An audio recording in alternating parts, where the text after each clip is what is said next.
नमस्कार. अकस्मात मराठी हॉरर चॅनलवर तुम्हा सर्वांचे स्वागत आहे. मित्रांनो, तुम्ही जर पुणे शहरात राहत असतील तर तुम्हाला माहीतच असेल की पुणे शहर व आजूबाजूच्या परिसरात अनेक लहान मोठ्या टेकड्या आहेत. त्यातीलच एक म्हणजे कोथरूड भागातील वेताळ टेकडी. टेकडीवर लहान स्वरूपाचे जंगल असून इथे अनेक लोक निसर्गरम्य वातावरणाचा आनंद घ्यायला येतात. रोजच्या धावपळीच्या जीवनातून थोडी शांतता आणि थंडावा मिळावा म्हणून सुद्धा अनेक लोक इथे येत असतात. तर काही जण सुंदर सूर्यास्त पाहायला किंवा बरेच लोक व्यायामासाठी देखील इथे येतात. तसे पाहिले तर निवांतपणे वेळ घालवण्यासाठी हा एक खूप चांगला स्पॉट आहे. पण बरेच लोक असे म्हणतात की रात्रीचे या ठिकाणी जाणे टाळले पाहिजे, कारण तुम्हाला तिथे काहीसे विचित्र अनुभव येऊ शकतात. असाच एक विचित्र अनुभव आला होता आपल्या आजच्या कथेमधल्या केदार आणि त्याच्या मैत्रिणीला. जुलै 2013 मध्ये त्यांच्यासोबत ही घटना घडली होती. त्यावेळी केदार आणि त्याची मैत्रीण प्राची इंजिनिअरिंगच्या दुसऱ्या वर्षाला पुण्यातीलच एका नामांकित कॉलेजमध्ये शिकायला होते. दोघेही कोथरूड भागामध्ये कॉलेजपासून जवळ असलेल्या हॉस्टेलवर राहायचे. त्यामुळे त्यांची कॉलेज टायमिंग व्यतिरिक्त बाहेर देखील बऱ्याचदा भेट व्हायची. दोघे एकमेकांना चांगल्या प्रकारे ओळखू लागले होते आणि आता दोघांमध्ये गाढ मैत्री झाली होती. एक दिवस दोघांनी कुठेतरी शांत ठिकाणी बसून निवांतपणे गप्पा मारत बसायचे ठरवले. पण नक्की जायचं कुठे हा विचार करत असतानाच प्राचीने त्याला वेताळ टेकडीबद्दल सुचवले. तिने मैत्रिणीकडून या टेकडीबद्दल ऐकले होते, त्यामुळे तिला देखील एकदा तिथे जाऊन निसर्गाच्या सानिध्यात थोडा वेळ निवांत बसायची इच्छा झाली होती. शिवाय त्यांच्या हॉस्टेलपासून वेताळ टेकडी जवळच्या अंतरावर होती. केदार देखील याआधी कधीही तिथे गेलेला नसल्यामुळे तो सुद्धा तिथे जाण्यासाठी लगेच तयार झाला आणि दोघेही बाईकवर त्या टेकडीकडे जायला निघाले. तिथे पोहोचल्यावर टेकडीच्या पायथ्याशी मेन रस्त्याच्या बाजूला त्यांनी गाडी पार्क केली आणि वरती जाण्यासाठी ते दोघे चालत निघाले. थोडा वेळ फिरून झाल्यानंतर त्यांना एके ठिकाणी बसायला आणि निवांतपणे गप्पा मारण्यासाठी एक जागा मिळाली.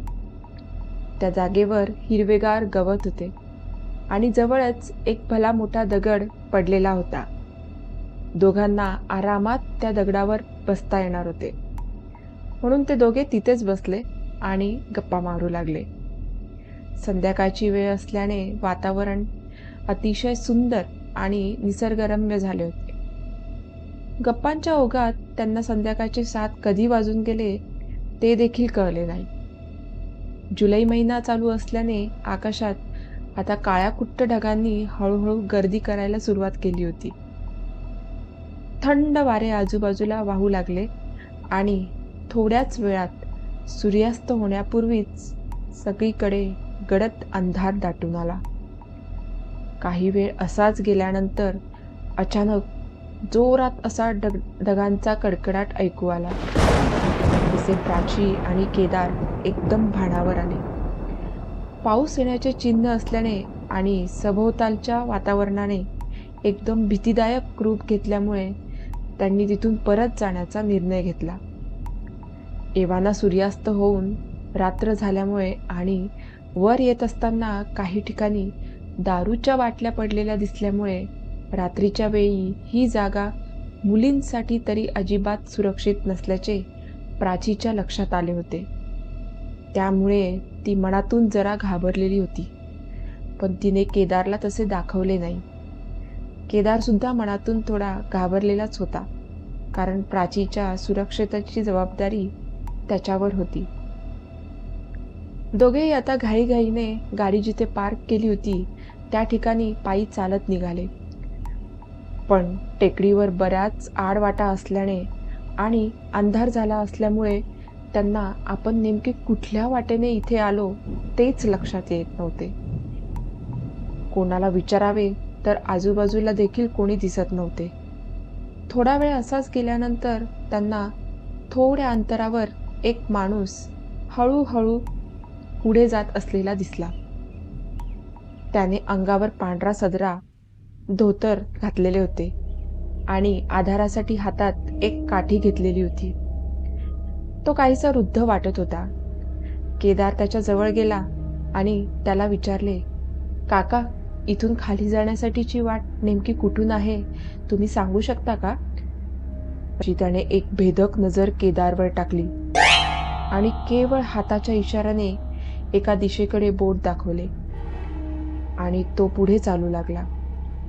केदारला थोडे नवलच वाटले, पण त्याला तिथून लवकरात लवकर निघायचे होते, म्हणून त्याने त्याकडे फार लक्ष दिले नाही आणि तो प्राचीसोबत त्या वृद्ध व्यक्तीने सांगितलेल्या दिशेने जाऊ लागला. काही वेळ तसेच चालत असताना त्यांना समोर तोच दगड दिसला ज्यावर ते इतक्या वेळ गप्पा मारत बसले होते. ते दोघे फिरून पुन्हा आधीच्याच ठिकाणी येऊन पोहोचले होते.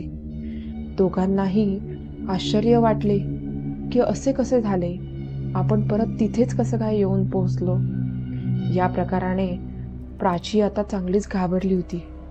हा काहीतरी वेगळा प्रकार असल्याचे तिच्या लक्षात आले होते.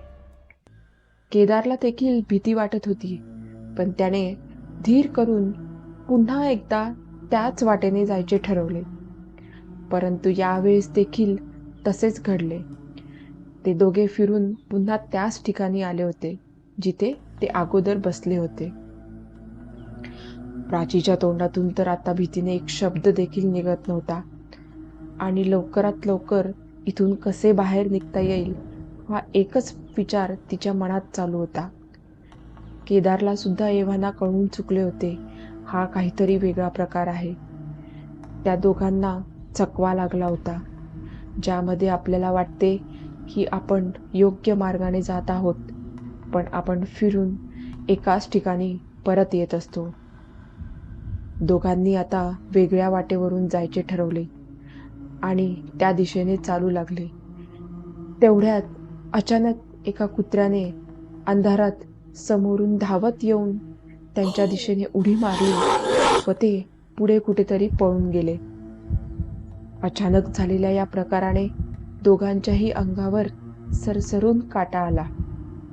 ते दोघेही मनात देवाचा धावा करू लागले. सगळीकडे फक्त अंधारच दिसत होता. अधूनमधून ढगांचा गडगडण्याचा आवाजही एक ऐकू येत होता. एखाद्या हॉरर मूव्हीला शोभेल असे काहीसे वातावरण तिथे तयार झाले होते. दोघेही झपझप पावले टाकत पुढे चालत होते, पण अचानक त्यांना जाणवले की त्यांच्या मागून येणारी हवा थंड आणि जड होत आहे. त्यांना असे वाटत होते की कोणीतरी आपला पाठलाग करत आहे. त्यांना आता चांगलीच भीती वाटत होती, परंतु अजिबात मागे वळून न पाहता ते तसेच पटपट पावले टाकत पुढे चालू लागले. आजूबाजूला इतकी शांतता होती की त्यांच्या हृदयाच्या ठोक्यांचा आवाज त्यांना स्पष्टपणे ऐकू येत होता. ते दोघे काही वेळ तसेच पुढे जात राहिले आणि थोड्या वेळानंतर त्यांना रस्त्यांवरील लाईट्स दिसू लागले. तसा त्या दोघांच्याही जीवात जीव आला. त्यांना खात्री झाली की आपण आता मेन रस्त्याजवळ आलेलो आहोत. आता रात्रीचे 8 वाजून गेले होते. गाडीजवळ पोहोचल्यानंतर केदारने दोघांमध्ये मागच्या काही वेळापासून भीतीमुळे आणि काळजीमुळे सुरू असलेले मौन तोडले. त्याने प्राचीला विचारले, तुला देखील तेच जाणवले का जे की मला जाणवले? तेव्हा प्राचीने फक्त मान हलवत हो म्हटले. ती अजून सुद्धा काही बोलण्याच्या मनस्थितीत नव्हती. केदारने तिला थोडे बरे वाटावे म्हणून जवळच असलेल्या दुर्गा कॅफेमध्ये कॉफी घेऊया का विचारले आणि ते थोड्याच वेळात तिथे जाऊन पोहोचले. तिथे कॉफी घेत असताना दोघांच्याही मनात मागच्या अर्धा ते पाऊण तासामध्ये जे घडले त्याबद्दलचेच विचार चालू होते. दोघेही विचार करत होते की आपल्याला ज्या व्यक्तीने सर्वप्रथम वाट दाखवली तो पांढऱ्या कपड्यांमधील वृद्ध व्यक्ती कोण असेल आणि तो त्यावेळेस तिथे काय करत होता. त्याने सांगितलेल्या वाटेवरून जाताना आपण पुन्हा पुन्हा आधीच्याच ठिकाणी कसं काय येऊन पोहोचत होतो. टेकडीवरून खाली येत असताना मागच्या बाजूने येणारा तो थंड आणि जड हवेचा झुळूक हा आपला भास होता की अजून वेगळेच काहीतरी होते. या विचारातच त्या दोघांनी आता पुन्हा रात्रीच्या वेळी तिथे न जाण्याची शपथ घेतली व कॉफी संपवून ते आपल्या आपल्या हॉस्टेलकडे जायला निघाले. तर मित्रांनो, आजचा हा अनुभव तुम्हाला कसा वाटला ते मला कमेंटमध्ये नक्की सांगा. आणि जर तुम्हाला व्हिडिओ आवडला असेल तर चॅनलला लाईक आणि सबस्क्राईब नक्की करा. भेटूया पुढच्याच अशा एका थरारक कथेमध्ये. धन्यवाद.